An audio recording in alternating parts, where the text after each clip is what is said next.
Bene, direi che siamo in live, scusate il ritardo, ma bentornati su Parresia.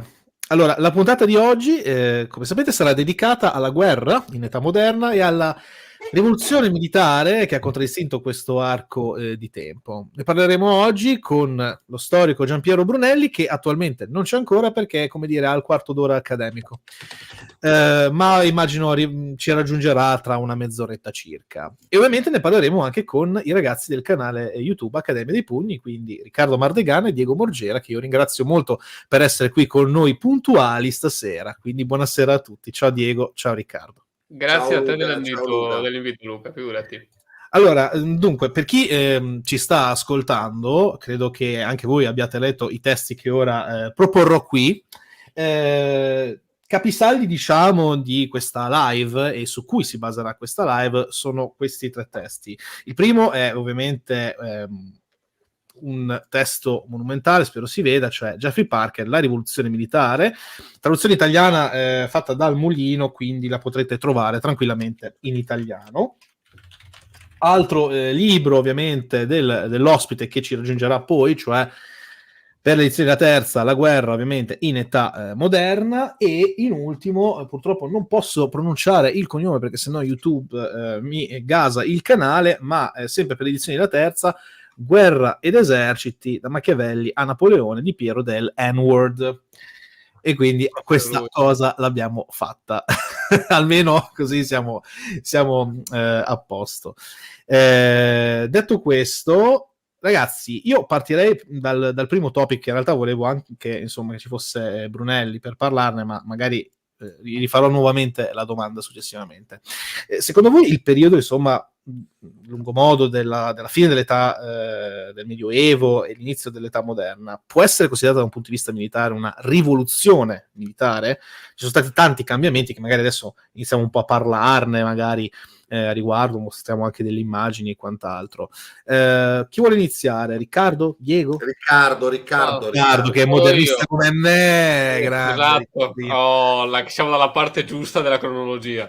No, vabbè, allora è chiaro che il termine, insomma, rivoluzione militare è un termine forte, nel senso che di cambiamenti negli aspetti militari ce ne sono dal mondo antico, voglio dire, no? Dai famosi carri dell'Iliade, che non si capisce se sono da tassisti o se combattessero, no, sul carro, insomma.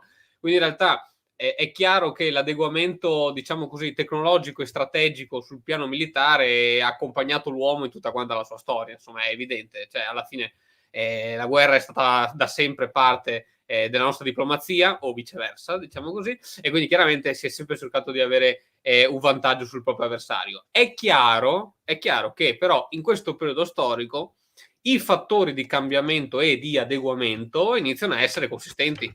Quindi, insomma, è una rivoluzione, diciamo, da un punto di vista qualitativo, sicuramente, ma anche da un punto di vista quantitativo, cioè la quantità di cambiamenti è tale per cui, insomma, ci troviamo veramente nel giro di un secolo che, diciamo, gli uomini che combattono non hanno più niente a che fare o quasi con, diciamo, i loro omologhi del tardo medioevo.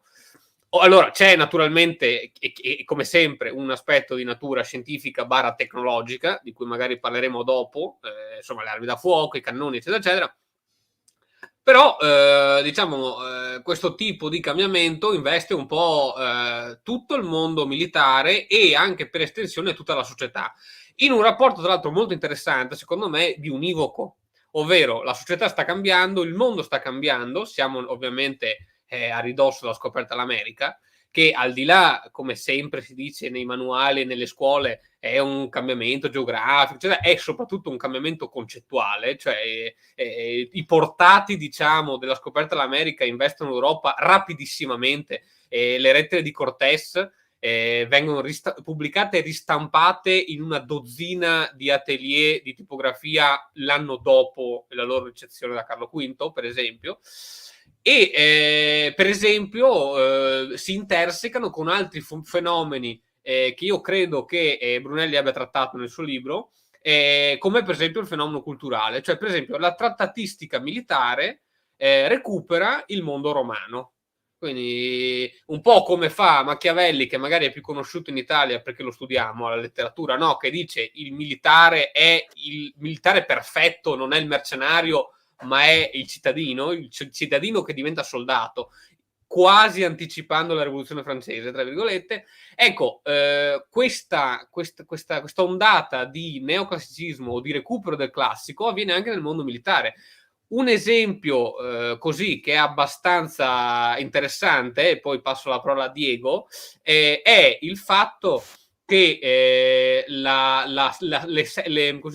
quelle che si chiamano in inglese le salvo, cioè le salve di moschetterie, quindi una cosa che a noi sembra banale, cioè il fatto di mettere gli uomini su 3 livelli, quindi uno inginocchiato, uno col fucile sulla spalla di quello inginocchiato e uno in piedi, in modo che abbiano una cadenza di fuoco maggiore e ovviamente una quantità di proiettili maggiori. Bene, pare che venga in mente, se non ricordo male, a Maurizio di Nassau, leggendo un trattato di storia militare, chiamiamolo così, tardo imperiale, nel quale si parlava di un procedimento, diciamo, simile per quanto riguardava il lancio di giavellotti, e lui dice, perché non lo facciamo con gli archibugi?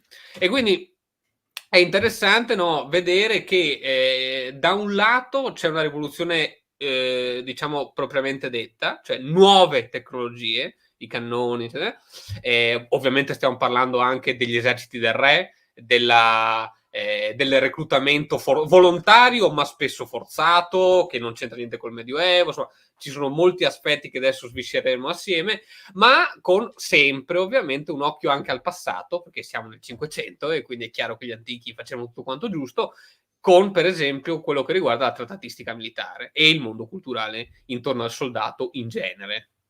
Allora, io volevo, prima di darti la parola, Diego, volevo aggiungere una piccola cosa a quello che hai detto proprio su Maurizio di Nassau. In realtà, e qua voglio mostrare appunto un'immagine che mi sembra abbastanza esplicativa. Eccoci qua. Specialmente questa immagine che voi vedete. Io qua adesso... questa, la seconda immagine, diciamo, sino-giapponese, è semplicemente esplicativa di quello che stava dicendo appunto Riccardo, ma in realtà non è tanto Maurizio di Nassau che l'avrebbe preso dai testi classici, quanto suo cugino Luigi Guglielmo, che scrisse poi una lettera allo stesso Maurizio, dove si vede proprio questo schema, questo è proprio uno stralcio della lettera, e dove praticamente, riprendendo, se non ricordo male, Eliano, ha cogitato, o meglio, ha ripreso in realtà con invece la moschetteria e nel caso gli archibugi, questo continuo fuoco, ok? Dissuadendo, se non ricordo male, su una cosa come 10 file, oltretutto, questi... Sì, certo. Che poi verrà ripreso nuovamente da Gustavo II Adolfo, riformato nuovamente, reso anche molto più, diciamo, anche snello da un certo punto di vista. Ecco, giusto per farvi capire un attimo la questione. Allora, io prima ovviamente, ancora, scusami Diego, di dare la parola a te, non avremo Brunelli per adesso, ma abbiamo il buon Mircone. Che... Ecco. Con lo sfondo adeguato, giustamente. Uno sfondo giusto, per l'occasione. Esatto. Giustamente. Infatti, il primo utilizzo di questo genere di moschetteria fu fatto nella guerra contro la Livonia, nella guerra svedesi polacco-lituane, dove lì sperimentarono per la prima volta queste tecniche, poi sono diventate insomma famose.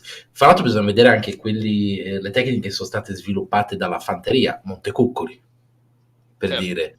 In contemporanea si cercava di sviluppare una tecnica di fanteria che potesse accompagnare e coprire ovviamente le lunghe fasi di ricarica di questo genere di armi. Quindi è interessante vedere come sia alla fine le questioni militari, le tattiche militari hanno, diciamo, dell'ingegnosità che poi viene coadiuvata da, diciamo, apporti da un po' tutta l'Europa, ecco. Questa cosa funzionava bene contro i polacchi, perché i polacchi ovviamente avevano una fanteria molto leggera e tendevano a utilizzare molto la cavalleria, quindi se tu hai picche e moschetti, la cavalleria non è che si trova proprio bene, quindi all'inizio Gustavo Adolfo ebbe un sacco di vittorie proprio con questa tecnica qui, un po' meno con i russi, perché avevano più uomini da sprecare. Assolutamente. Diego, No, a te la parola. io mi aggancio un po' a quello che diceva Riccardo, però c'era pure Marco Boniardi che diceva ma secondo me non è non è una rivoluzione, è un'evoluzione. Allora, è ovvio che poi noi storici quando ci attacchiamo ai termini o li smolliamo subito e distruggiamo tutto, oppure ci iniziamo delle guerre abbastanza inutili. Io non lo so. Però so una cosa, ieri ho finito di registrare e pubblicato il video sulla battaglia di Crécy che 1346, no? Dove secondo me è uno, gli storici militari si sono sforzati di vedere uno dei germi nascenti di quella che sarà poi il cambiamento, Crécy, Poitiers, Azincourt, queste grandi masse di fanteria che battono l'esercito dei professionisti cavalieri. Allora, secondo me, il concetto di rivoluzione, anche senza agganciarci troppo, c'è semplicemente per un fatto, semplicemente perché, come diceva Riccardo, il cambiamento è bionivoco. Allora, noi nel Medioevo, io adoro tutti quei fan che vanno a cercare l'arte della guerra nel Medioevo, indubbiamente giravano i testi di arte della guerra nel Medioevo. Salimbene da Adams nel 1200 e batte la pesca, ne trova uno nella stanza di un vescovo e lui da Francesco dice ma che strano che un vescovo. Il dramma è che la vera e propria arte della guerra nel Medioevo occidentale noto a noi, quello centro-occidentale, non si può fare tantissimo per un motivo profondamente semplice. La guerra è fatta fondamentalmente da cavalieri, da grandi scontri di cavalleria, e i cavalieri si addestrano per loro sin dalla nascita a fare quella guerra, che poi ci sono delle eccezioni. Però tu ti accorgi che quella è un'eccezione perché quella roba fa notizia. Quando Barbarossa crolla a Legnano, battuto dalle fanterie dei comuni italiani, quella è una roba che fa il giro del mondo occidentale, la grande cavalleria tedesca. Bene, quindi andare a cercare raffinatezze tattico-strategiche nel Medioevo è un po' come andare a cercare qualcosa di strambo. L'inizio, Diego, chi li spingeva questi cavalieri? Chi li spingeva spingitori, e poi dobbiamo capire chi spingeva i spingitori. Ora, quando tu ti sposti nel 1500 e inizi a trovare proprio a livello, proprio se voi guardate le mappe, innanzitutto delle mappe più grandi. Allora, voi guardate sempre tendenzialmente una mappa di una battaglia del Medioevo, una mappa tendenzialmente piccola e con poche manovre, ok? La mappa già di prima età moderna inizia a essere una mappa più grande, con numeri più grandi, con manovre più raffinate. Guarda, giusto per appunto far vedere un attimo, guardate solamente il capolavoro di Gustavo Adolfo. Questa è Breitenfeld. Guardate solo le manovre che vengono effettivamente fatte. Allora uno veramente dovrebbe partire. È ovvio che qui già siamo in un mondo maturo di epoca moderna, però la domanda drammaticamente semplice e che nasconde un'enorme criticità è una: come cazzo si fanno a spiegare le manovre a questi soldati? Nel Medioevo non potevi, semplicemente perché le fanterie che reclutavi erano dei contadini del signore di Alençon che il giorno prima zappavano, il giorno dopo erano state trascinate per la collottola a fare massa nel campo di Crécy. Le fanterie di Gustavo Adolfo venivano addestrate per anni, pagate col sistema di tre, cioè di due famiglie che non mandavano il figlio e la terza che non pagava e mandava il figlio. Il problema qual è? Che per fare questa roba ti serve uno stato burocratico. Diego, si potrebbe parlare di nascita di eserciti, diciamo, di semiprofessionisti, di costretti. Ma certo. Gli eserciti, per esempio, giapponesi dell'epoca Sengoku Jidai erano in parte composti da samurai che servivano tutto il tempo, ma per la maggioranza dei componenti erano Ashigaru. Cioè, assolutamente. Però che ricevevano un certo addestramento ogni anno. Ricorda qualcosa? Ma è proprio quello il problema, anche se i due modernisti qui presenti ci avranno un sacco di cose da dire, è quello che sto per dire. Il problema è che dal Medioevo all'età moderna nello Stato, chiamatelo come vi pare, nel potere è cambiato qualcosa, nel senso che il re di Francia nel 1300, ma anche nel 1400, non aveva né la forza politica né la forza economica, e io dico soprattutto la forza culturale di pensare di tenere in piedi un esercito anche piccolo di professionisti, pagarli ogni mese. Nel 1500 avanzato già questa cosa inizia a cambiare, che poi iniziano come mercenari iniziano a essere più o meno permanenti, come il sistema del tercio che è complicatissimo, però insomma è questo che cambia. E secondo me, io ci ho sempre visto una cosa che secondo me Parker pure ti fanno dare bene, ovvero che il cambiamento, la mutazione della forma bellica si accompagna veramente di pari passo con la forma statuale. Cioè, io credo che nel Medioevo poi magari qualcuno ci sarà anche arrivato a pensare, guarda, ma vorrei proprio... È una cosa su cui si discute molto anche ora sulla guerra in Russia e Ucraina. L'esercito che uno va a proporre è praticamente una protesi stessa della cultura che lo emana. Certo. Quindi i problemi culturali che hai in un paese si riflettono in quelli dell'esercito, i problemi del Medioevo si riflettono negli eserciti. Se tu vai a leggere le cronache della battaglia di Campaldino, dove ha partecipato anche Dante, se ti ricordi, Dante, certo, raccontava proprio di questa massa informe di uomini di fanti, mentre lui faceva già parte della schiera dei nobili, che poi erano quelli che facevano veramente la differenza, perché aveva un costo enorme all'epoca la guerra, non era ancora una cosa statale, lo era in parte. I nobili si pagavano la loro bardatura, la loro corazzatura, eccetera, armature molto complesse. Il resto venivano equipaggiati con quello che si poteva. Ma guarda, io dico una cosa anche un po' provando a rispondere a Boniardi. Io non ricordo bene i riferimenti, ma c'è un vescovo del Codazzo di Federico Barbarossa che, entrando in una città del nord, credo Asti, scopre con orrore che i borghesi comunali, cioè i borghesi, i cittadini del comune, una volta, credo ad Asti lo facessero 2 domeniche al mese, si addestrano. Cioè, per lui è sconvolgente questa cosa qua. Dici, come? In che senso il macellaio prende la picca e si mette a fare i giochi di guerra? No, ragazzi, qua voi... No, cioè, questa cosa non si può fare. Cioè, nel senso, era fuori da ogni logica per loro. Infatti, tra l'altro, una delle grandi paure del potere imperiale verso i comuni italiani è sempre stata quella che sti cazzo dei comunali si addestravano. Il comune pagava, gli dava un rimborso, i cavalieri comunali, non quelli che vivevano nel contado, davano dei contributi. Infatti poi tendenzialmente anche qui ci sarebbe da fare una live a parte. È bellissimo come sempre tendenzialmente più i poteri comunali diventano finanziari, ovvero molto legati alla finanza, più a un certo punto nessuno vuole più fare la guerra e spuntano come cicci i mercenari, che ci sono sempre stati, però poi dal 1300 in poi, vuoi anche per i veterani della guerra dei 100 anni, come il nostro amico Giovanni Acuto che ci segue da casa e lo salutiamo, iniziano ad arrivare in Italia dicendo: ma sapete, a Firenze, ma perché il macellaio deve andare in guerra? Paga il 10% di tasse in più e ci vado io a fare la guerra. Insomma, quindi secondo me rivoluzione ci sta bene. E come? Beh, sicuramente, cioè, nel senso, riprendendo anche non solo le parole di Boniardi, però non bisogna considerare che una rivoluzione, specialmente nel campo tecnologico, possa poi funzionare da sola. Cioè ci deve essere una rivoluzione a tutto campo, quindi questo significa che non si può pensare che grazie a un determinismo meramente tecnologico poi alla fine si vanno a vincere le guerre.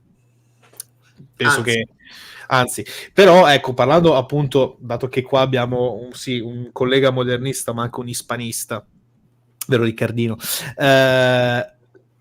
abbiamo detto anche della trattatistica, ma specialmente abbiamo detto anche che vengono ripresi fondamentalmente dei canovacci anche di epoca molto antica e riformulati poi in chiave molto più moderna. Beh, uno di questi è Gonzalo da Cordova, o sbaglio? Ma allora io non osavo dirlo perché poi insomma io da Diego vengo sempre tacciato di filo imperialismo ispanico, però è chiaro, secondo Cortés me, ha fatto anche cose buone, totalmente, va detto che uno dei potentati che traina questo tipo di rivoluzione è proprio la monarchia castigliana per alcuni motivi, alcuni remoti, altri prossimi. Allora, quello che diceva giustamente prima Mirko, no? Che diciamo, quando si inizia a entrare nel 500, i cavalieri iniziano a intuire che qualcosa sta cambiando, no? Specialmente quando inizi a avvicinarti alla Svizzera e vedi sti quadri di picche. Okay. È interessante, e la butto lì perché non lo so, è interessante notare che la Spagna, prima, neanche in epoca tardo medievale, ha mai avuto una grande tradizione di cavalleria pesante. E gli spagnoli hanno sempre combattuto la jineta, come si suol dire. Quindi cavalleria leggera, mobile, perché la guerra che si fa in Spagna nel 400, la cosiddetta Reconquista, in Andalusia, necessita di quello. Quindi è interessante. E anche i musulmani, perdonami, anche sì, no, è da entrambi i bandi, diciamo. Quindi è interessante che uno dei potentati che traina, diciamo, questa rivoluzione fantecentrica, diciamo, sia effettivamente, come dicevamo, no, un potentato, scusate, che non ha delle tare culturali così forti legati a quel tipo di arma che è la cavalleria pesante nobiliare francese, per esempio. Esatto. Oltre a quello, naturalmente, e questo è l'altro elemento che di cui avete parlato tu e Mirko, è l'aspetto finanziario, o meglio, la possibilità di avere liquidità, evidentemente, per pagare queste persone che iniziano a essere prima dei semiprofessionisti e poi dei professionisti, tant'è che il siglo d'oro poetico spagnolo, cioè il 600, viene anche chiamato il siglo del soldato, cioè è il secolo per eccellenza di questa figura che diventa effettivamente professionale. E la Spagna poteva permettersi tale liquidità per una serie di accordi con Genova, che però ovviamente discendevano dalla flotta del tesoro, che arrivava ogni 6 mesi e che portava l'argento delle Americhe. Quindi c'è una combinazione di questioni per cui una delle prime campagne moderne della storia, moderne intese per quello che stiamo parlando in questo momento, cioè la conquista di Napoli da parte del Gran Capitán, Gonzalo Hernández de Córdoba, assomma, diciamo, a sé, vabbè, chiaramente un genio tattico che è indubbio di quell'uomo, indiscusso, però che non, ovviamente, altrimenti faremo un altro mestiere, che non può spiegare da solo il grande successo di quella campagna lì. Va aggiunto appunto un insieme di fattori, tra cui appunto l'inizio di un insieme di arm combination, no? Cioè un utilizzo della fanteria però in modo da privilegiare le balestre e le picche, soprattutto con la lenta introduzione poi dell'archibugio, che in questo momento sta ancora soffrendo diciamo problemi la sua lentezza, sì, ha dei problemi tecnici, come poi tra l'altro avrà in America. Fondamentalmente Archibugio, scusami Riccardo se interrompo, Archibugio tra l'altro che l'Ariosto l'aveva poi inserito nel suo poema l'Orlando Furioso come anche lì arma fine di mondo, cioè un'arma impressionante che però ma ce l'avete sta fissa delle Wunderwaffen? No, ce l'avevano loro. Per loro era veramente, cioè era gente, quello che succede a Pavia, che Pavia avrà una risonanza grandiosa e famigerata, perché lì le scene di efferatezza che si danno alla fine della battaglia o in conclusione, quando i balestieri e gli archibugeni dell'esercito spagnolo si avventano coi coltellacci e bucano i cavalieri attraverso le visiere dell'elmo, è una cosa che per loro è una cosa che faceva orrore, è una cosa che non aveva nessun senso, che della gente di così basso stato si avventasse e uccidesse in maniera così barbara, no? Delle persone che erano erano destinate, ovviamente secondo le credenze dell'epoca, erano destinate a andare nel campo e anche visualmente, no, essere differenziate dai plebei. Io sono a cavallo, tu stai più in basso, no? Secondo voi il mito della nobiltà decade ad Azincourt? No. Della superiorità della nobiltà? No, anche No, prima. però allora, allora, io che mi sto ristudiando tutta la guerra dei 100 anni, ti dico una cosa: secondo me per tutta la guerra dei 100 anni inizia ad avere veramente delle piccozzate enormi. Il problema è che tanto quanto la storia il mito della nobiltà, tanto il mito della cavalleria comunque durano, certo, in una parabola discendente, ovvero è chiaro che il nobile di Azincourt più o meno all'80% ancora la pensava come il nobile di Pavia, però il nobile di Azincourt è il nobile cavaliere della guerra dei 30 anni, sono passati 200 anni solo, già quasi non si riconoscono più, secondo me. Guarda, ti posso decretare il momento in cui è morta, esatto, nella campagna di Polonia del 1939, dove le ultime due divisioni tedesche di cavalleria, che avevano resistito a tutti i costi per mantenere la loro arma, accettarono il fatto che passare alla meccanizzazione era dovuto. Questo per far capire quanto ci è voluto per ottenere questo passaggio, perché ricordiamoci, tutte le unità divisionali corazzate tedesche vengono dalla tradizione della cavalleria, e ci è voluto tutto questo tempo, cioè arriviamo fino al 1939 prima che decade. Io credo che il problema sia anche culturale, di resistenza interna, intrinseca agli eserciti. Gli eserciti sono reazionari rispetto alle rivoluzioni.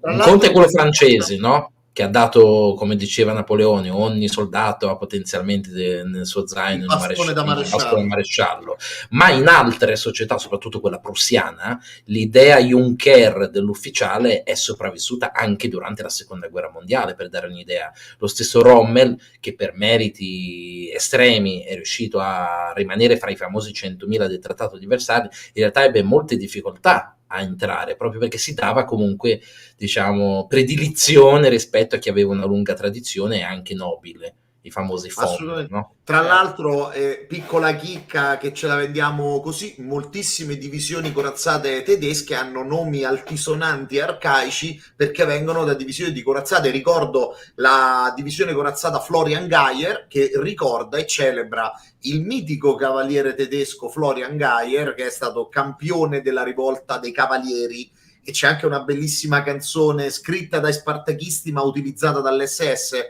il Florian Geyer Lied, che è molto simpatica. Dice: entriamo nelle campagne, ammazziamo tutti, ammazziamo il signore, ammazziamo il prete, ammazziamo il figlio del principe, il figlio del prete. Molto e diamo fuoco alle chiese, certo, sì. Esatto. Rivolta dei Cavalieri 1520-21 adesso. Grazie. Tanto per quadrare. Poi giustamente quello dice Mirko è molto sensato, in più, cioè ancora di più, anzi, per quanto riguarda il 500 e il 600, cioè nel senso, è chiaro che non è solo una questione, diciamo, di conservatorismo politico e culturale, è una questione sociale. Io adesso mi permetto di introdurre un mio piccolo tema di ricerca. In America i figli di conquistadores, che non sono assolutamente nobili, ok, ma che si sentono tali, ecco, loro fondamentalmente, non ce n'è uno che non ci provi, scrivono al re dicendo: guarda, noi siamo qua, noi ti garantiamo la nostra presenza, e già questo è meritevole di un premio, e chiedono delle pensioni, perché il fatto stesso di possedere, loro dicevano sempre: posseggo spada, lancia, servi e montatura per il servizio del re. Già questo era sufficiente nella loro ottica per essere considerati non nobili, perché non potevano esserlo, però, diciamo, avere la stessa funzione che avrebbero avuto, diciamo, i nobili in Europa, e quindi reclamare una pensione. E quindi, diciamo, è un ruolo che hai sul campo di battaglia, ma che ha una serie di significati che adesso ormai noi facciamo fatica a riconoscere, perché ovviamente la società è cambiata, eccetera, ma sociale e politico, anche proprio di negoziazione, anche se si vuole politica, nel caso spagnolo con il re, ma insomma ci sono molti altri casi. Tanto vedo che finalmente è arrivato. Sì, è arrivato Giampiero Brunelli con insomma il quarto d'ora tipico di universitario. Comunque grazie per essere qui, spero che ci senti e ci vedi bene. No. Sa che abbiamo un delay. Ci senti, ci vedi, Giampiero? Adesso è sempre il momento, sì, è sempre il momento un po' seduta spiritica, no? Cioè, Vabbè, pazienza. siamo in contatto. Ritornerà. Eh. Stavi dicendo, scusami Riccardo, perdonami. Sì, no, e quindi insomma questo mondo militare è quasi polifacetico, no? Con molte facce, che come posso dire, che appunto, e questo secondo me è l'elemento più interessante della nuova storiografia militare, nuova intendo dagli anni 90 in poi. Cioè il capire che il mondo militare è inserito completamente nella società a cui appartiene, e questo si vede benissimo nel mondo spagnolo, che è quello, qua non credo che ci siano altre ragioni se non il fatto che io studio questo contesto e quindi lo conosco di più, però c'è un libro scritto da, se non ricordo male, JJ Ruiz Ibáñez, che si chiama Los Nervios de la Guerra, i nervi della guerra, che dice, va bene, noi sappiamo che iniziano a girare per l'Europa eserciti di professionisti, in particolare nelle Fiandre, e nel libro Renaissance at War c'è questo pannello che secondo me è molto interessante, in cui si parla dei distaccamenti militari spagnoli nell'Olanda fedele alla corona nel 1573. Bene, lo leggo brevemente perché c'è un dato numerico che è molto interessante. Allora, stanziati nel 73 ci sono il terzio di Napoli, il terzio di Lombardia, di Sicilia, de Flandes, un'altra parte del terzo di Lombardia e 2 reggimenti, chiamiamoli così, di fanteria germanica e vallona. Bene, tutti i terzios spagnoli, che sono appunto i professionisti, constano assieme di 6.000 uomini. I reggimenti tedeschi e valloni assieme costano invece di 40.000 uomini. È chiaro che c'è qualcosa che sta succedendo, e quello che sta succedendo è che è interessante vedere i soldati del re, quindi i professionisti, però la battaglia nelle Fiandre e anche in molte altre parti d'Europa continua a farsi, diciamo così, storiograficamente sotto traccia, almeno fino adesso, con le milizie cittadine. Cioè la maggior parte degli scontri, non Rocroi, non i grandi scontri, diciamo, campali, ma le grandi scontri e scaramucce che precedono o terminano gli assedi, ecco, avvengono con le famose milizie che sono la milizia della ronda notturna di Rembrandt, per esempio. Cioè cittadini che si prestano a questo servizio temporaneamente, che nel mentre hanno anche una funzione sociale e politica nella città, da cui poi deriva anche il grado militare, e che attivamente servono a difendere le piccole piazzaforti o le grandi piazzaforti dove sta avvenendo il teatro di guerra. Quindi c'è anche questo doppio binario in cui la guerra del 500 e anche nel 600 si sviluppa, che a maggior ragione ci fa stringere, no, l'aspetto sociale, politico a quello militare, no? Quindi questa è la cosa veramente interessante, al di là dei calibri dei cannoni, che vabbè sono interessanti fino a un certo punto, no? Va bene, prima di lasciare la parola a Mirko, allora risaluto nuovamente Giampiero Brunelli, ci senti, ci vedi bene ora? Sì. Molto bene. Perfetto, allora a questo punto insomma noi basiamo appunto, come abbiamo già detto mezz'ora fa, la live anche sul tuo libro, appunto, cioè la guerra in età moderna, e si stava parlando, ecco, di appunto un po' questa rivoluzione militare, se effettivamente si può parlare di rivoluzione militare, e a questo punto io ti do la parola, e anzi a questo punto agevolo anche delle slide che avevi preparato, eccoci qua, dimmi tu poi quando andare avanti e io cambio direttamente subito. Ovviamente poi magari se possibile interverremo anche noi, magari aggiungendo qualcosa se ti fa piacere e ti farà piacere. No, guarda, io penso che innanzitutto questa slide va va spiegata un po' in dettaglio, perché questo è esattamente, come dire, la tesi, il cuore del libro. Ci sono molti libri che affrontano ormai l'argomento warfare in early modern history. Io volevo raccontare qual era stato il mio punto di vista. Allora, sicuramente c'è un'opzione iniziale sulla quale devo dire resto, poi con tutte le sfumature che possiamo volere, ma secondo me il balzo tecnologico è qualcosa dal quale non si può prescindere. Cioè non basta, secondo me, ricordare quanto è stato importante che un certo numero di tribù che erano sottomesse all'imperatore degli Aztechi si sono messi insieme agli spagnoli che poi hanno fatto massa umana, oppure ricordare quella singola cosetta fatta nel sud-est asiatico contro i portoghesi o gli olandesi.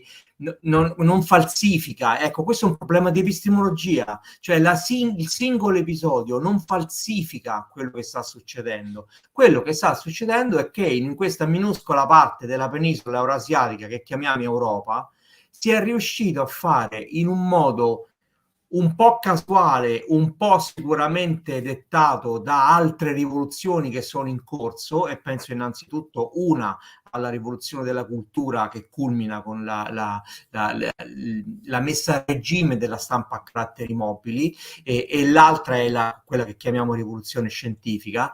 Qui in questo piccolo minuscolo, vi ripeto, piccolo segmento del continente eurasiatico si riesce a fare un decollo, un salto che in altre parti del globo, civiltà pure molto avanzate, con il loro sapere militare che era stato efficiente per i loro obiettivi, fa la differenza. E quindi il primo capitolo non poteva non essere sul balzo tecnologico, perché c'è da spiegare innanzitutto perché quella stessa spolvere da sparo che viene così precocemente impiegata in Cina non dà nessuno dei grandi mutamenti che dà in Europa, in Occidente.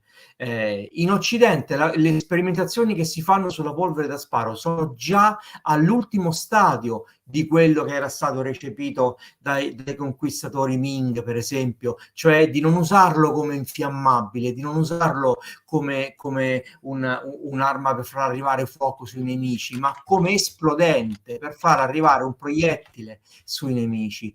Questo dall'inizio è in Europa praticamente. Cioè, sì, sappiamo, insomma, i primi pottaffè lanciano dardi infuocati ancora e non lanciano palle di cannone, ma già del secondo decennio del 300 è normale usare quelle armi per scagliare proiettili. Ecco, da questo è tutta una serie di innovazioni che si susseguono una dopo l'altra, e vorrei citare solo una, non per citare un episodio a mia volta, ma per essere, come dire, un minimo controfattuale. Allora, discutevo con Jeffrey Parker il mese scorso delle innovazioni che ha trovato rilevanti nell'ultima edizione del suo libro sull'Invincibile Armata, che ha scritto insieme a Colin, che è un archeologo dell'età moderna, un archeologo marino in particolare.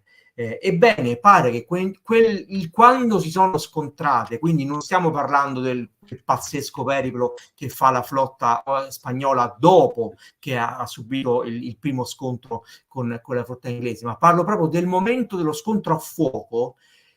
Pare che le navi spagnole siano riuscite a sparare una o due volte soltanto, mentre quelle inglesi avevano caricato 500 colpi.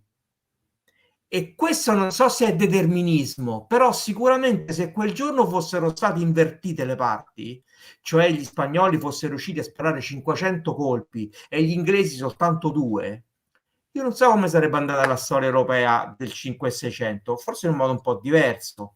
Questo per dire, a me sembra del tutto fruttuoso che noi guardiamo fuori da quelle ristrette, da quei ristretti confini per cui per troppo tempo la storia militare della moderna si è rinchiusa. Gli storici Lobachevsky, tutti gli storici dell'Europa orientale stanno lì a dirci: guardate, la carica con la sciabola in pugno è nostra, è dell'Europa orientale, non è quindi dobbiamo parlare di uno sviluppo parallelo di cose che stanno succedendo in età moderna. Va bene, sono d'accordo, ma questo non può farci dimenticare dov'è che veramente avviene il balzo e quanto peso ha il balzo. A me piace molto ragionare in termini di storia economica. Allora, un singolo bastione, io parlo di quelli che conosco, cioè quelli della cinta di Roma, delle mura di Roma, può costare l'equivalente. È successo di nuovo? No, proprio sul costo del bastione. Forse non lo volevano deve essere elevato il costo. Tra l'altro io sono interessatissimo al bastione, perché io, abitando a Piramide, la mia finestra dà sulle mura aureliane che si vedono, c'hanno i lavori di rifacimento di epoca moderna, quindi volevo proprio... Vabbè, nel frattempo facciamo uno stacchetto pubblicitario, non lo so. Sì, ma parliamo... guarda, vai Mirko, prego. No, visto che si parlava del fatto che una società esprime un esercito di un certo tipo, la sconfitta di Rocroi potrebbe essere il fatto che in quel periodo l'impero spagnolo era in declino e le sue tattiche ormai erano un po' vecchie rispetto a quelle utilizzate dai francesi. Il fatto che dall'altra parte si già tendeva a fare eserciti di professionisti, mentre il numero di professionisti nell'esercito spagnolo era molto ridotto e quindi dovevano necessariamente reclutare, diciamo, persone meno avvezze alla guerra, rappresentava il declino di quel tipo di società dal mio punto di vista, e delle stesse tattiche che poi sono state utilizzate. Quindi è inevitabile che la società si rifletta nell'esercito che va poi a proporre. Da lì in poi, guarda caso, dopo la battaglia delle Dune, praticamente l'esercito francese diventa il non plus ultra dello standard militare fino praticamente all'avvento dei prussiani dopo Napoleone. Quindi quello filone, quello standard si comincia a stabilizzare lì per questioni endemiche della nazione francese, dell'evoluzione che è stata fatta poi anche con la rivoluzione, eccetera. Rivoluzione che non è mai avvenuta in Spagna in questo senso. Quindi è ovvio che l'esercito andava a riflettere quel tipo di società, quindi con poca innovazione. Erano stati innovativi prima, poi si sono seduti un po' sugli allori, hanno continuato con la stessa tattica, con gli stessi metodi, mentre dall'altra parte si guardava già a cose diverse. E io non credo tanto nelle rivoluzioni. In ambito di guerra si fanno, diciamo, guadagni incrementali, prima che non viene fuori qualcosa di veramente nuovo, come può essere la mitragliatrice o l'artiglieria, che veramente cambia lo status quo. In questo senso, cioè ci deve essere un elemento tecnologico veramente forte che cambia completamente il paradigma per avere una rivoluzione. Può essere l'aereo, il carro armato per quanto riguarda la seconda guerra mondiale, ma in un'epoca come quella dove i guadagni, cioè a 50 anni di differenza, non è che c'era questo divario enorme a livello tecnologico, no? Se uno va a vedere, fa le battaglie del 1600 e del 1650 sono molto molto simili. Se guardiamo tra 900 e 1900 e 1950 è un altro mondo praticamente. Ma quindi... onestamente pure io la pensavo con te, però Mardegan ieri mi raccontava che per esempio la stessa campagna dove c'è la drammatica disfatta di Rocroi, dove tutti noi storici adoriamo vedere la fine tanto del modo di combattere spagnolo quanto il segno evidente del declino dell'impero. Riccardo mi diceva, guarda, una settimana prima di Rocroi lo stesso esercito di Rocroi sbaraglia un esercito francese. Riccardo, se correggimi se... No, allora era un anno prima. Era un anno prima lo stesso comandante Francisco De Melo, se non ricordo male. Però allora io tendenzialmente sono d'accordo, poi secondo me sulla singola battaglia è un po' troppo, però sull'esito della campagna... Io prenderei tutta la campagna, Riccardo, anche perché Rocroi è stata combattuta non in maniera classica su un campo aperto, no, certo. enorme. Quindi anche la scelta del comandante francese di comandare in quel particolare terreno non auspicabile per le regole dell'epoca già era un qualcosa di rivoluzionario a cui gli spagnoli non sapevano adattarsi. L'altra battaglia invece, se ricordo bene, era in campo aperto, molto classica, cioè diciamo che gli spagnoli agivano nella loro comfort zone in questo senso. Certo. Beh, magari torniamo a dare un attimo la parola a Brunelli, poi nel caso insomma rispondiamo anche a quello, aggiungendo magari, o anche andando diciamo a confermare o confutare anche queste tesi. Prego Giampiero. Ci senti? Non ci senti? Perfetto, allora continuiamo allora noi. Prova ad uscire e rientrare Giampiero di nuovo, vediamo se è sempre questo tuo problema di connessione.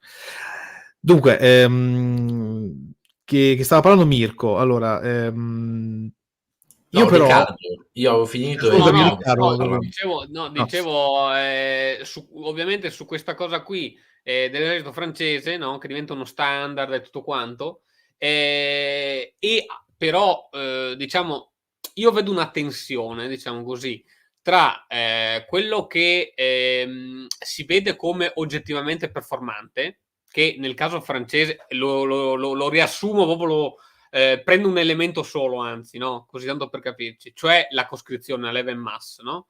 Che oggettivamente è quello che dà una riserva incredibile alla Francia, che già la possedeva, ma che riesce effettivamente a metterla sul tavolo, no?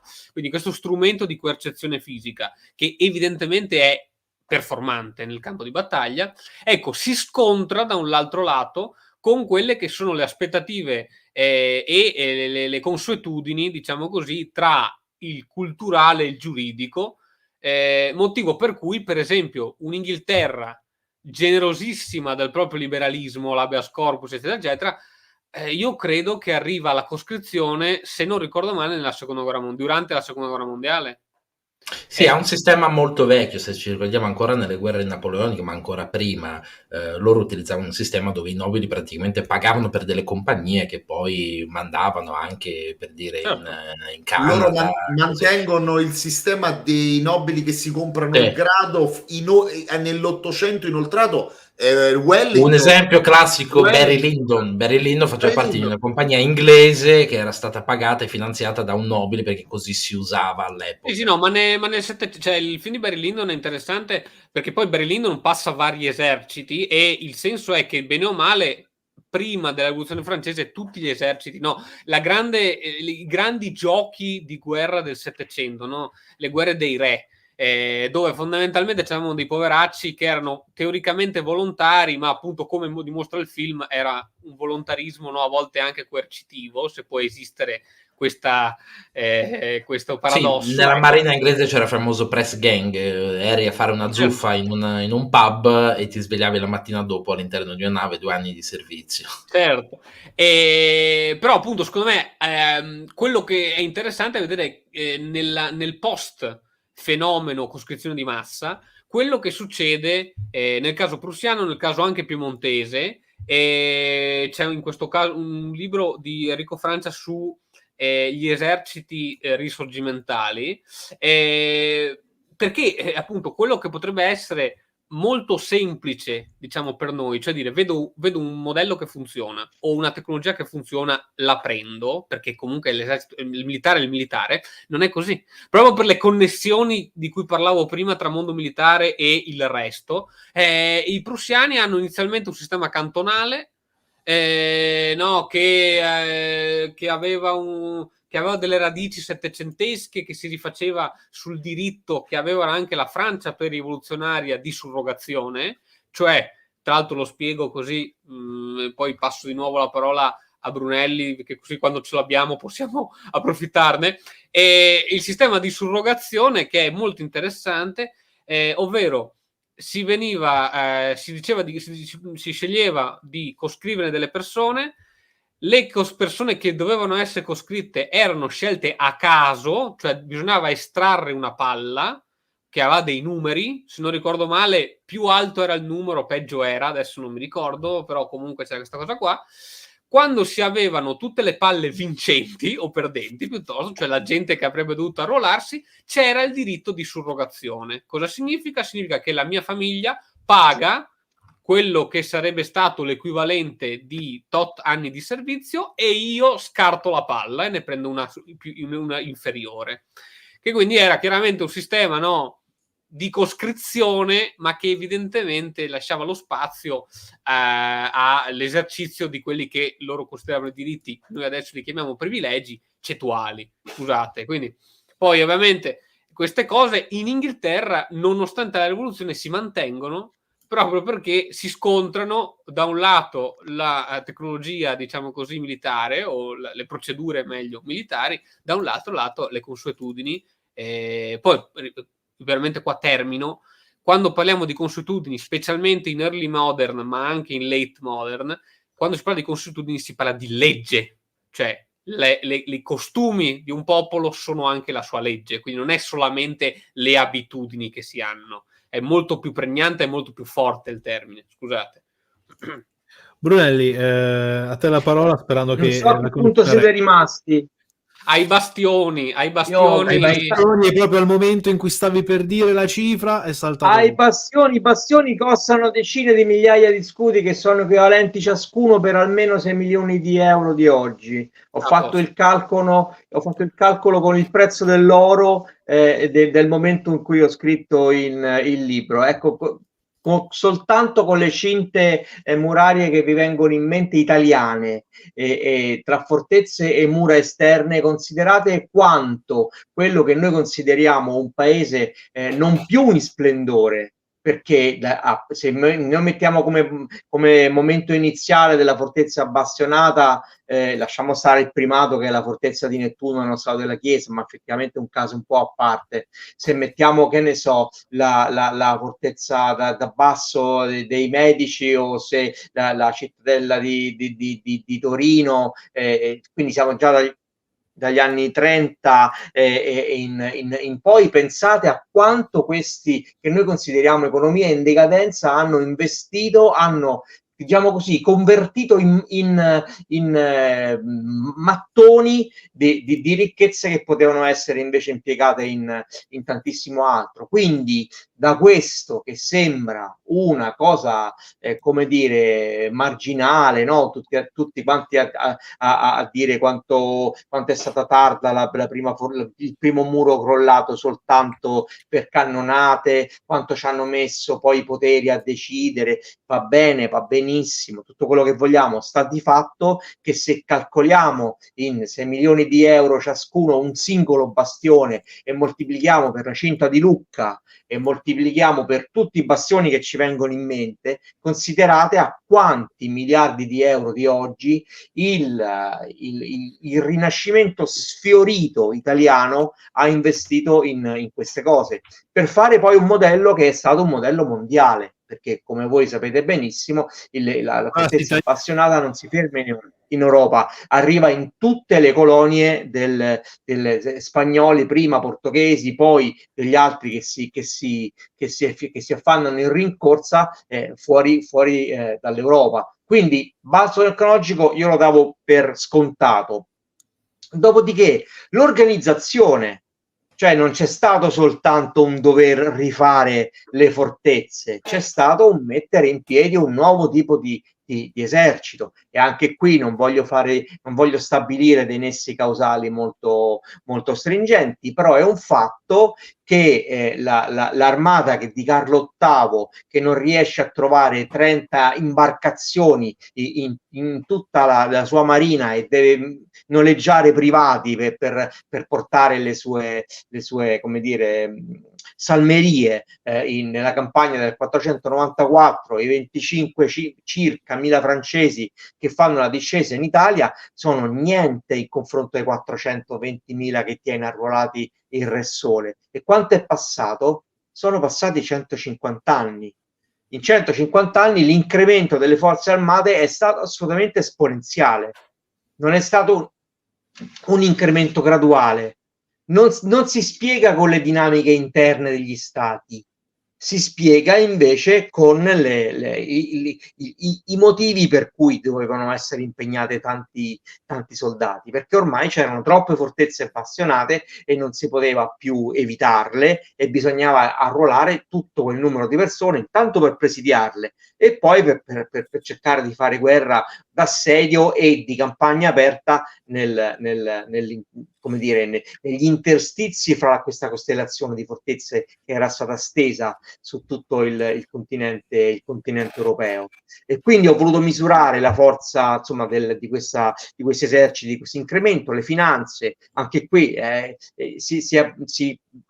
parliamo critichiamo il concetto di stato fiscale militare, ma anche in questo caso, se andiamo a vedere gli incrementi di gettito fiscale che vengono fatti dagli stati europei dal 1500 al 1700, si parla di incrementi assolutamente non proporzionali. La guerra impone di fare nuovo prelievo fiscale. Quindi una prima parte del patto tecnologico. Scusi, a questo punto faccio l'avvocato del diavolo o forse vado nella sua direzione, ma le faccio una domanda. Potremmo quasi dire che questo esponenziale incremento numerico di logistica e quindi il conseguente impatto fiscale un po' abbia accelerato le riforme burocratiche per migliorare il prelievo fiscale? Io direi che questa cosa è evidente. Io direi che questa cosa è assolutamente evidente, tanto è vero che se noi guardiamo in prospettiva le traiettorie che stanno prendendo i maggiori competitor che stanno in Europa, lo Stato che arriva alla crisi finanziaria che poi sbocca nella rivoluzione, anche senza, ripeto per la terza volta, senza voler essere teleologici e senza essere deterministi e senza voler stabilire nessi causali forzati, però è la Francia.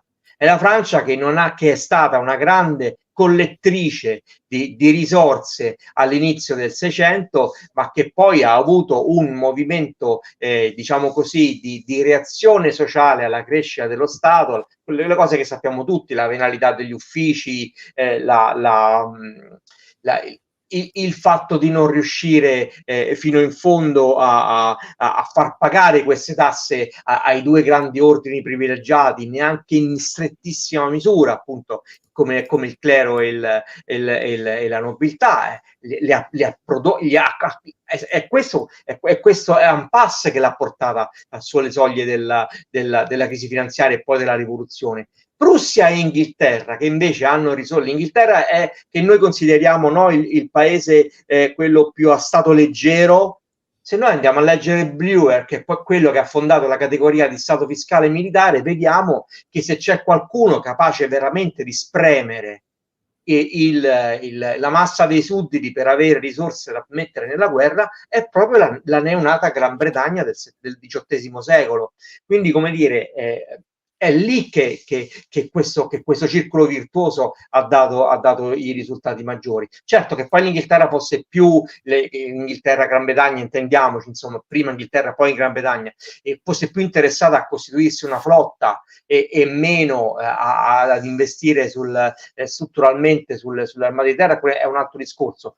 Ma da inizio Settecento gli inglesi combattono regolarmente e con grandi successi. Sono stato a Blenheim adesso a ottobre, voglio dire, Blenheim si chiama Blenheim perché quello è il grande esordio delle armate di terra inglesi sul continente europeo. Quindi ha funzionato quando il cosiddetto adesso Peter Wilson preferisce parlare di sistema fiscale militare che non più di stato fiscale militare. Possiamo essere d'accordo, lo concedo, ma l'antica idea di Tilly, di Charles Tilly degli anni 70, dei politologi californiani che insomma sostenevano una stretta relazione tra fisco e mondo della guerra, e come dico sempre io,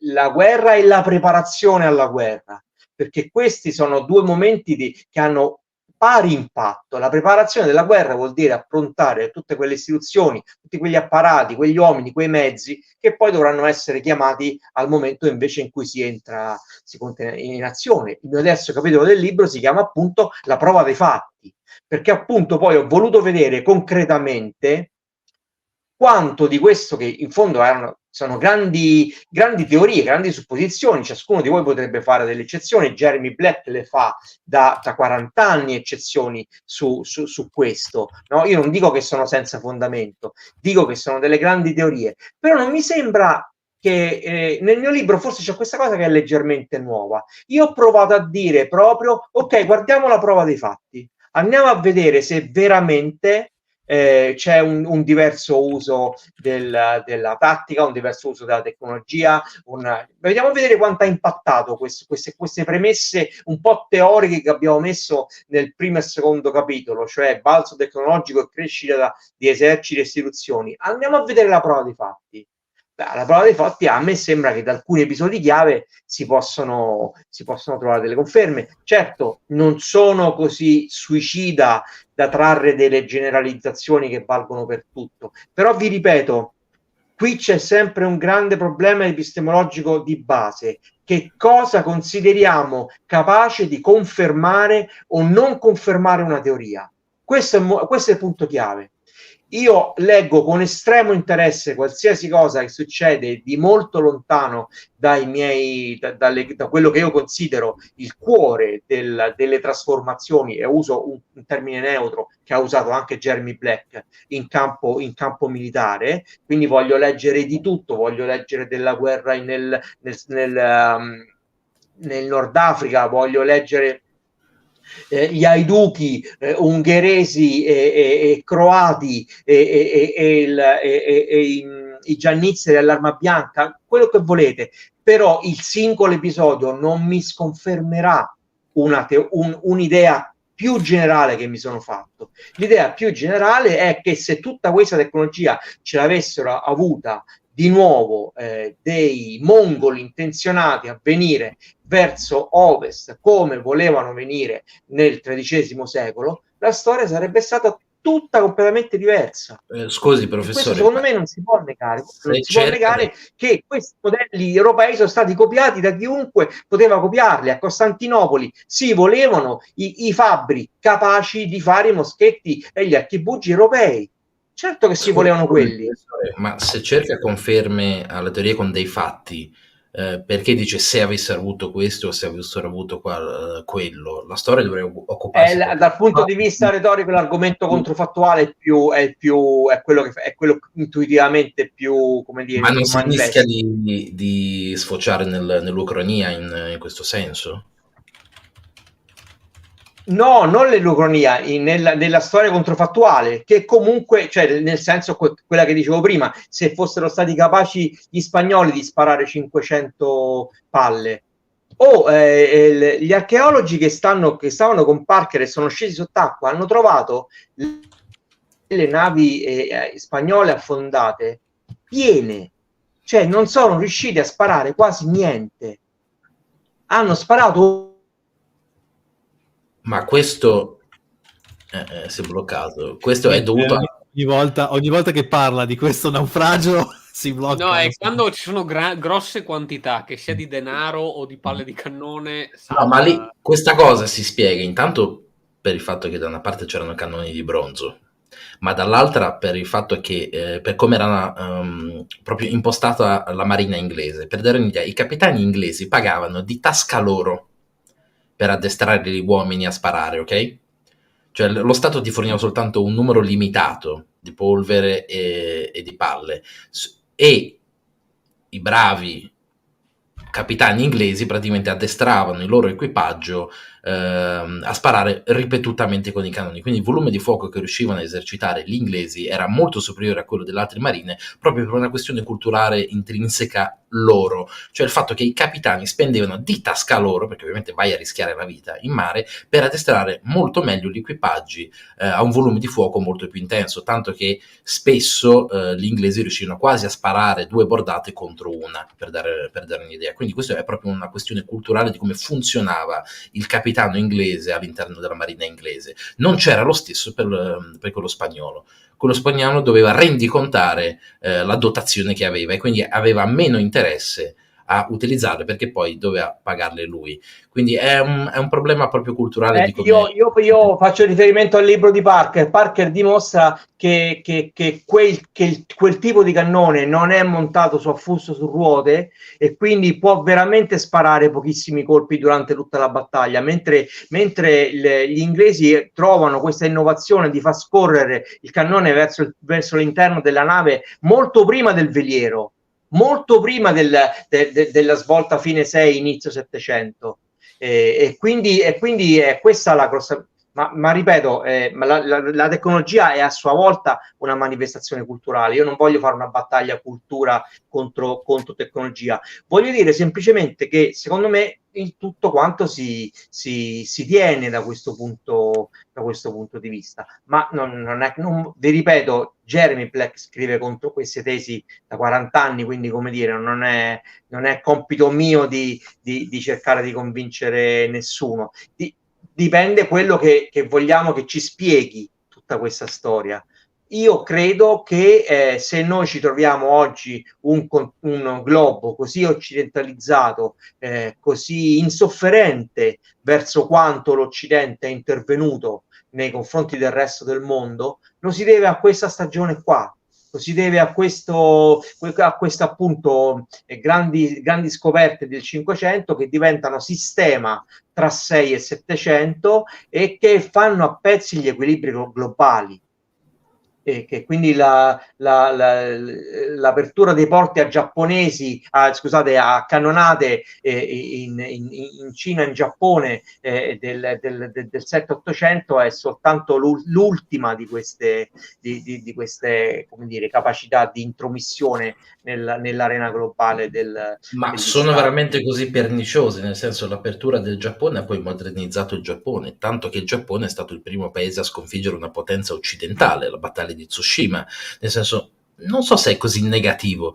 Il Giappone ha fatto un balzo tecnologico epocale proprio in quel periodo lì, recuperando secoli praticamente rispetto all'Europa, un paese asiatico che sconfigge una potenza occidentale era qualcosa che non si era mai visto. Poi lasciamo perdere quello che ha portato dal punto di vista del pensiero giapponese alla superiorità rispetto alle altre razze asiatiche, però non lo vedo così negativo, nel senso, ecco, la forzatura delle navi nere non è negativo e positivo. Negativo e positivo ovviamente non si danno in storia. Io volevo dire semplicemente che vedo una parte montante, soprattutto appunto di aree cosiddette marginali, periferiche, che si ribella contro questa visione eurocentrica che è della storia politica e anche della storia militare, e quindi noi che siamo da questa parte del continente dovremmo farci conti. State sentendo? Sì, stiamo sentendo forte e chiaro. Direi di andare oltre. Okay. Si può parlare, dato che si è parlato anche di bastioni e quant'altro, ovviamente bisognerebbe già parlare della cosiddetta Tras Italian, cioè praticamente della cosiddetta fortificazione alla moderna, e l'evoluzione appunto delle fortezze. Pensate anche che questa evoluzione, che tra parentesi gli inglesi di Enrico VIII, insomma, arrivò un po' dopo, perché insomma, come diceva Brunelli, bisognava testare la prova sul campo e le vecchie fortezze con le nuove artiglierie non andavano così tanto bene. Pensate che poi successivamente all'introduzione della Tras Italienne le guerre / le battaglie più che altro d'età moderna siano diventate di fatto principalmente assedi? Prego. Assolutamente. Quindi Brunelli sì, Mardegan. Sì, io direi che insomma anche tutto quanto la questione delle Fiandre, insomma tutti i grossi e grandi teatri che hanno impegnato i più grandi potentati all'epoca, alla fine se il Monferrato, quei 30 anni, insomma sì, siamo sempre pronti assedi, quindi direi di sì. Morgera. No, l'assedio diventa diventa, o forse sarebbe interessante andarci a ragionare su, torna ad essere la regina delle campagne, che poi voglio dire, nel Medioevo era così, la guerra medievale è una guerra che, come ci ricorda Settia o Settia, io non ricordo mai come si pronuncia perché sono stupido, la guerra fondamentalmente del Medioevo poi è spesso e volentieri un affare di lunghi e logoranti assedi, e quindi sì, assolutamente sì, l'epoca moderna è un'epoca bellicamente piena di assedi, dove secondo me le campagne militari e i contingenti militari che iniziano una campagna debbono incrementare, anzi poi rivolgo la domanda a Brunelli, incrementare notevolmente la loro logistica, proprio perché sanno che dovranno soffrire degli assedi, e quindi stare lì a montare i campi, a tenere le truppe per settimane, se non per mesi. Hai bisogno di alimenti, se hai bisogno di alimenti hai bisogno di carri, se hai bisogno di carri hai bisogno di una logistica militare che quei carri te li tieni in piedi, e si sviluppa gradualmente per tutta l'età moderna tutta quella logistica militare che fino al tardo Medioevo sì c'era, però insomma era un po' ballerina, era un po' ognuno se la faceva in un modo diverso, non era standardizzata, al 99% non era militarizzata. Sappiamo che i comuni medievali avevano questi commercianti che portavano i carri allestendo dei mercati vaganti intorno i contingenti militari. Insomma, arriviamo nel 1700, c'hai l'ufficiale della logistica che ti monta la cucina da campo, e quindi è una cosa diversa. Probabilmente il fatto che tutte queste fortezze impediscono l'avanzata, la rallentano, la ostacolano, contribuisce anche a cambiare il mondo militare in questo senso. Mirko, se vuoi aggiungere qualcosa? Ma sì, secondo me la tecnologia, soprattutto per quanto riguardava i cannoni, non era al passo di quella delle fortezze, nel senso che le palle piene non avevano grandi possibilità di sfondare questo genere di muro. Basta guardare l'assedio di Vienna, no? I turchi arrivano, si mettono ad assediare, e la tecnica utilizzata non era quella di sparare con i cannoni, era quella di scavare dei tunnel e piazzare praticamente delle cariche sotto. In parte anche nelle Fiandre dovettero scavare dei tunnel, tra l'altro. Di solito si cercava di scavare per avvicinarsi e piazzare delle bombarde, che erano la cosa più utile per fare un tiro indiretto all'interno della fortezza stessa. Brunelli. Questo è così dall'inizio, voglio dire, dal primo forte bastionato si capisce che la tecnica di prendere a cannonate direttamente da grande distanza non è più minimamente immaginabile, perché i bastioni sono dotati di piattaforme ben irti di artiglieria, quindi non sono più un punto difensivo come era il vecchio torrione medievale con le difese già aggettanti, ma è una piattaforma offensiva. E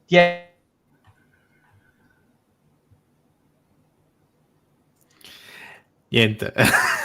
E su piattaforma, cioè, l'abbiamo di nuovo perduto, ritornerà. Io invece tornerei un attimo sulla fanteria e volevo farvi commentare questa immagine che ho trovato su un altro volume, e questo praticamente è di fatto come i picchieri iniziano sempre di più nell'arco dell'età moderna a essere sempre meno, e invece non tanto gli archibugieri ma specialmente i moschettieri iniziano, quindi il moschetto inizia a prendere veramente piede, e specialmente essere quello più utilizzato. Sì, Marco, sono i tuoi volumi e ti ringrazio molto, anzi, per avermeli forniti. Detto questo, io vorrei un piccolo commento anche da voi. A me sembra che poi i picchieri a un certo punto inizino ad essere un po' inutili da certi punti di vista, e poi vi mostrerò un'altra immagine, proprio anche perché non si sa effettivamente come utilizzarli e dove metterli poi a un certo punto dell'arco della storia moderna. Mirko, che ne pensi? Ma tanto ci sono un paio di cambiamenti, ricordiamoci anche soltanto l'utilizzo della baionetta. Questo già fa diventare un fuciliere, sì, un fuciliere che qualcuno è in grado di bloccare una carica di cavalleria. Poi questa tecnica verrà sviluppata moltissimo ovviamente nelle guerre napoleoniche, i famosi quadrati, cioè la fanteria diventa autosufficiente, sia dal punto di vista del fuoco che dal punto di vista della difesa personale rispetto alle cariche di cavalleria. Ma la cavalleria assume anche un altro ruolo. Sì, a parte i corazzieri, poche unità, tipo i carabinieri, il grosso della cavalleria diventano o gli ulani, cioè quindi dei lancieri, o diventano praticamente delle unità da ricognizione, a parte magari i dragoni, che anche lì c'è tutta un'evoluzione a parte, ma non è più l'elemento di sfondamento. La capacità di sfondare una linea da parte di unità di cavalleria viene sempre a calare man mano che il volume di fuoco, la precisione, anzi l'accuratezza, perché se no Bonniardi si incavola, aumenta. Quindi secondo me è questo, cioè alla fine non aveva un ruolo. Man mano che il numero di moschetti aumentava, qual era il ruolo dei picchieri esattamente? La cavalleria stessa stava declinando verso altri ruoli, quindi non aveva più lo scopo principale di muro o barriera, anche la fanteria stava declinando tutta verso una fanteria con capacità di fuoco, quindi armata in maniera anche più leggera, con maggiore mobilità anche di passo, cioè ricordiamoci le armate napoleoniche facevano anche 40 km al giorno, quindi piano piano si relega praticamente a un ruolo passivo, quello che non era prima era un ruolo attivo-passivo, diciamo, visto che c'erano da entrambi e quindi inevitabilmente finivano per scontrarsi quando le distanze insomma si accorciavano. Se posso aggiungere, allora io la vedo leggermente in maniera diversa, secondo me, perché questo che dici tu, Mirko, è sacrosanto. Però ci dimentichiamo una cosa, l'archibugiere tranquillamente fino ai primi del 1700, che è già il re della fanteria, però si porta dietro una serie di problemi molto semplici. I fucili del 700, ma fino tranquillamente all'introduzione, al cambiamento tra flintlock e caps lock, cioè tra meccanismo a pietra e meccanismo a capsula, giornata di pioggia non si spara male, le polveri sono bagnate, quindi secondo me l'ho sempre vista in un modo, la resistenza dei reparti di picchieri si è sempre tenuta perché in qualche modo se le cose andavano male c'era una pioggia, comunque c'è il reparto di picchieri che tiene la linea. Dopodiché dalla baionetta in poi letteralmente io l'ho sempre vista come una crasi, il picchiere e l'archibugiere sono letteralmente diventati la stessa persona. Quando noi leggiamo i resoconti delle battaglie rivoluzionarie, soprattutto del primo Bonaparte in Italia, che parla con gli ufficiali e scopre che il colonnello più veterano non si è fatto manco le guerre franco-indiane in America e sta nell'esercito da un anno, e la leva 2 mesi prima faceva il macellaio ad Amiens, Napoleone sa che tranne 2 o 3 reparti che reggono il fuoco, il resto a un certo punto baionetta e si carica, nel senso che secondo me il picchiere e l'archibugiere a un certo punto diventano la stessa cosa quando la baionetta a tappo, alla Vauban inizia ad avere quella sua evoluzione, e poi il vero e proprio cambiamento si avrà con le canne ricate, i fucili a capsula e dalla metà dell'Ottocento in poi il cambiamento finale dei movimenti di fanteria, che non devono andare più tutti quanti insieme, la battaglia si allarga e la tattica dei cacciatori ha questa vittoria su tutta Europa, dove è meglio non sparare. Momento epocale il fucile ad ago prussiano, perché lì cambia completamente, non c'è più la formazione a linea, ma ti potevi sdraiare completamente, defilarti, e quindi lì cambiano completamente le tattiche di fanteria. Assolutamente sì. Riccardo, io ho una domanda per te, sempre riferita alla questione picchieri. Credi che appunto questo utilizzo forse un po', tra virgolette, vecchio, almeno per gli spagnoli, per l'impero spagnolo, dei picchieri sia stato poi in parte anche il problema delle sconfitte successive e del decadimento del loro esercito? Ma allora, non credo che sia, cioè io credo che diciamo, assieme a tutto quello che si è detto fino adesso dagli altri, credo che la resistenza, diciamo così, alla morte dei picchieri nei campi di battaglia sia anche dovuta a altri fattori. È chiaro, in un mondo ideale, appena arriva la tecnologia più efficace, la si adotta immediatamente e si fornisce a tutti i soldati. Evidentemente non viviamo in un mondo ideale e viviamo in un mondo dove tutto ha un costo. Quindi è chiaro che, per esempio, troviamo le picche in due, adesso evoco io due momenti, uno all'inizio e uno alla fine dell'età moderna. Guarda, ti ho messo lo schema del terzo ecco, proprio perché per te. Noi troviamo le picche all'inizio dell'età moderna, perché ovviamente i moschetti, gli archibugi sono pochi e sono imprecisi, quindi è chiaro che le picche sono fondamentali. E soprattutto le picche costano pochissimo. La picca è la regina della battaglia in tutte le conquiste americane, perché qualsiasi indigeno è in grado di fare una picca. Quindi anche poi gli indigeni che combattono con gli spagnoli sanno benissimo di cosa stiamo parlando. E questo è l'inizio nel 500. Poi chiaro c'è uno sviluppo e una conseguente riduzione del numero di picchieri, che però rispunta nella battaglia di Valmy, delle guerre rivoluzionarie francesi, e lì il motivo è molto semplice ed è contingente.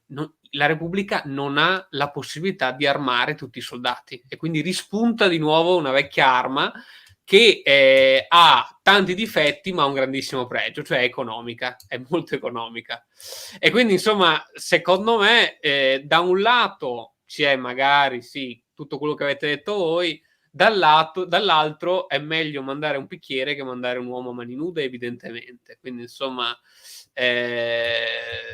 questo secondo me è una delle cose che si sono tenute in conto, che i contemporanei hanno molto tenuto in conto, e appunto sempre per non slegare, diciamo, la storia tecnologica e storia militare dalle altre storie, via, con storia economica adesso c'è questo collegamento. Brunelli stava parlando appunto di pikemen, cioè di picchieri, del lento inesorabile, la lenta inesorabile decadenza di questo reparto. Un commento a riguardo? Ma io direi che lo lego al quarto capitolo del mio libro, cioè di cercare di arrivare alla percezione dei cambiamenti, cioè di cercare di arrivare alle testimonianze il più possibile in basso nel corpo di quelli che combattono. Abbiamo tantissimi memoriali di comandanti di battaglia, dei grandi generali, ne abbiamo anche fino ai gradi di capitani, ma quelli appunto dei sottufficiali e truppa sono molti di meno. Ecco, se vediamo qual è la testimonianza delle persone che andavano sul terreno, vediamo che innanzitutto la nostra percezione di quello che resta della pitched battle, abbiamo detto, no, che è una guerra, sono guerre in larga parte di assedio, ma c'è scontro di campagna ovviamente in campo aperto. Ebbene, quelle che noi chiamiamo i grandi scontri sono in realtà scontri di unità in cui la piccola unità ha una grandissima importanza e quindi non c'è soltanto la small war, la Kleine Krieg, cioè questa guerricciola sul territorio per contrastare i nemici, per fare ricognizione armata, per cercare di fregare qualche carro di grano a qualcuno.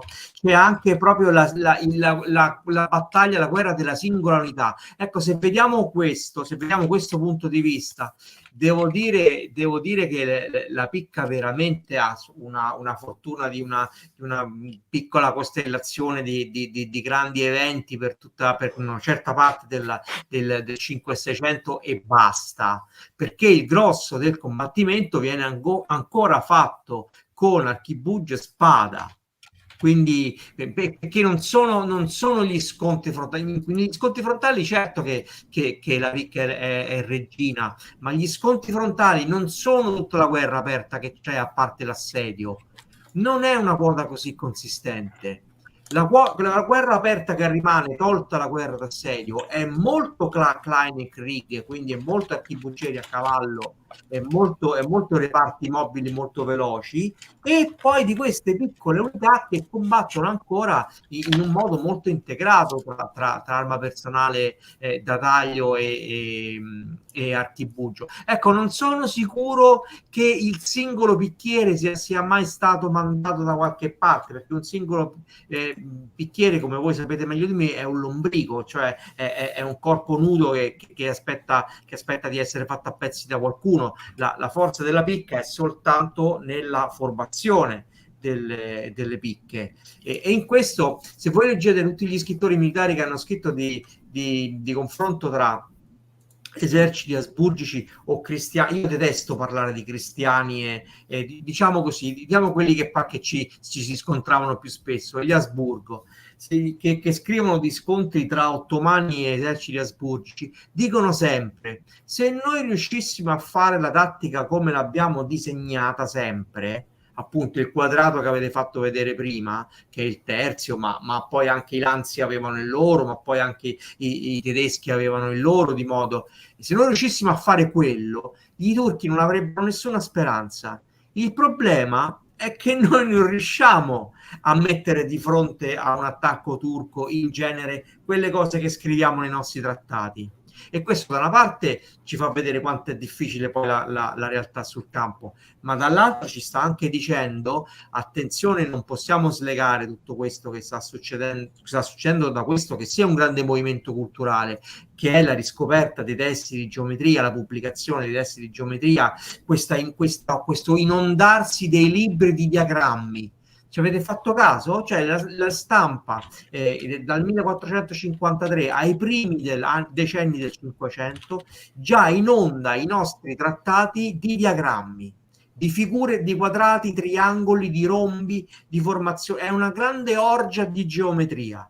Questo si fonda sul fatto, sugli studi umanistici su Euclide, i commentari e soprattutto le stampe, perché adesso non è più il trattato che viene sullo scrittoio, che viene in mano al singolo umanista, diventa una cultura generale. E questo fatto di aver immesso così potentemente lo studio della geometria dentro l'arte militare, in tutto, in questo caso non parliamo di architetture difensive, ma parliamo di tattiche offensive, questo è stato decisivo. E quindi io dico sempre, quando appunto qualcuno scherzando mi si dice che mi ricorda che indulgo troppo alla rivoluzione militare, dico che ma io indulgo a tutte le rivoluzioni di quel periodo. La rivoluzione scientifica, la rivoluzione della stampa sono contemporanee alla cosiddetta rivoluzione militare o military transformation, che volete, come volete chiamarla. Senza questo non ci sarebbe stata. I soldati scrivono così tanto perché, come ci ha dimostrato Elisabeth Eisenstein, la stampa cambia la testa delle persone.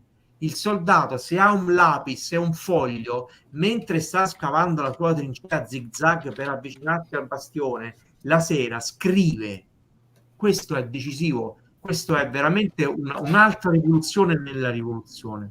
Guarda, se permette, volevo introdurre un altro concetto che io lo chiamo il collo di bottiglia tecnologico, nel senso che le tattiche svizzere di utilizzo delle picche si dimostrarono vincenti, soprattutto quando i francesi tentarono di invaderli. Parlo della battaglia di Granson, di Nancy o cose del genere, e poi la tendenza per quanto riguarda le picche è stata quella di allungarle sempre di più, arrivano a 6, 7, 8 metri, no? Questo è il collo di bottiglia tecnologico, dove tutti utilizzavano la stessa arma e quindi per riuscire ad arrivare a colpire l'avversario tu dovevi allungarla. Il problema qual era?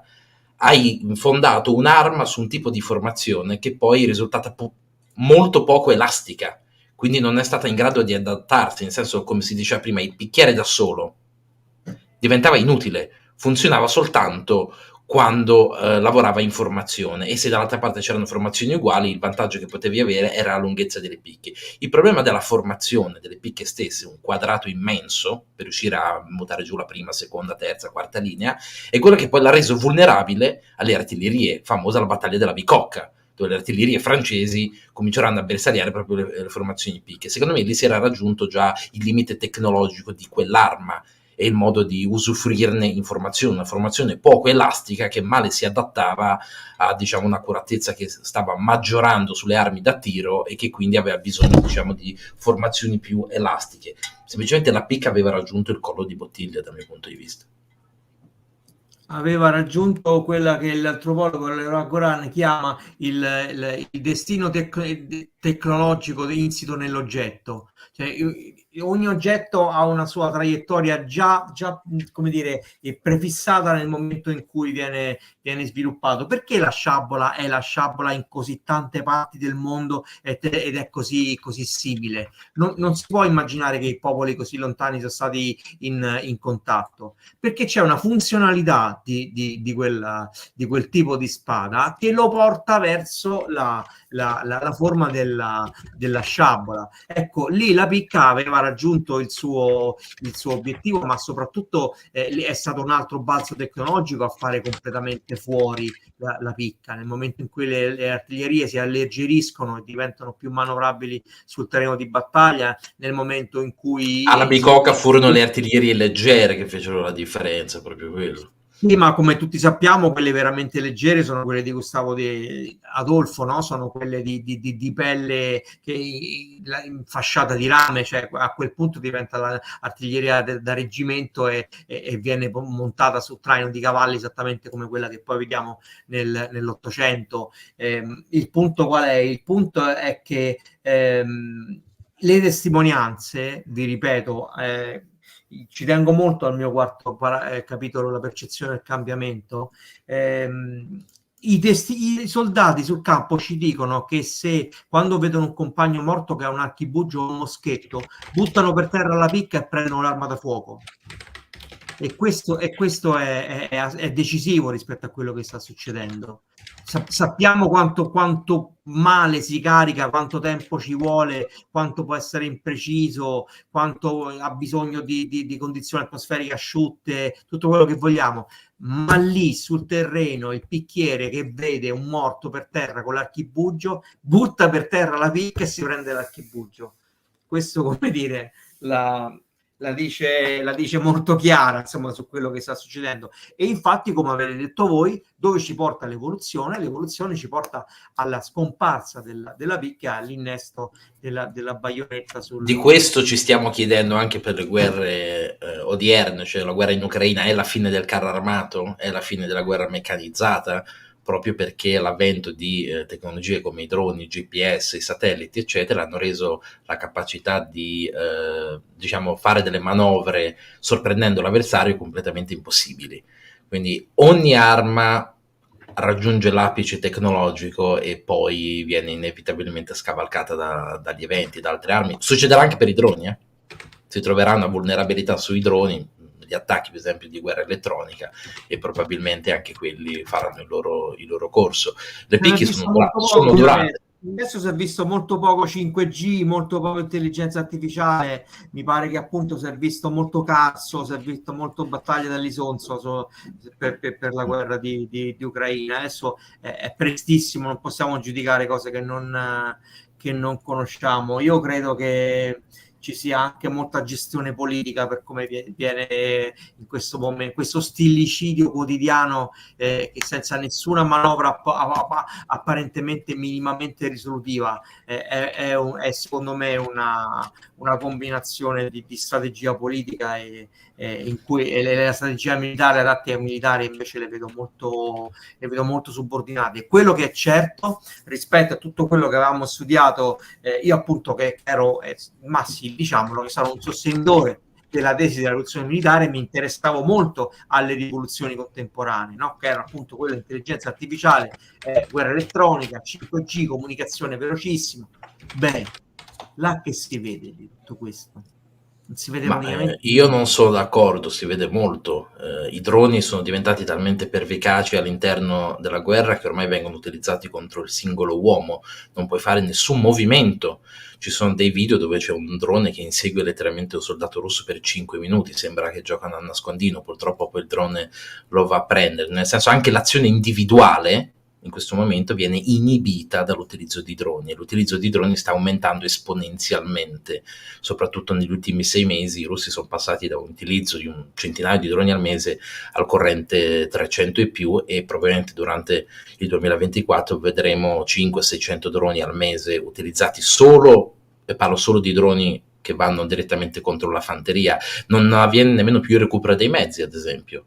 Il recupero dei mezzi è diventato una cosa inesistente, dato che ora qualsiasi mezzo che viene danneggiato viene inevitabilmente colpito da droni suicidi. Quindi i droni stanno diventando tutto, da elementi antifanteria, anticarri armati a ricognizione e tutto questo. E l'intelligenza artificiale, visto che si parlava di cultura, sta ricevendo molta, diciamo, recalcitranza proprio da parte degli stessi militari.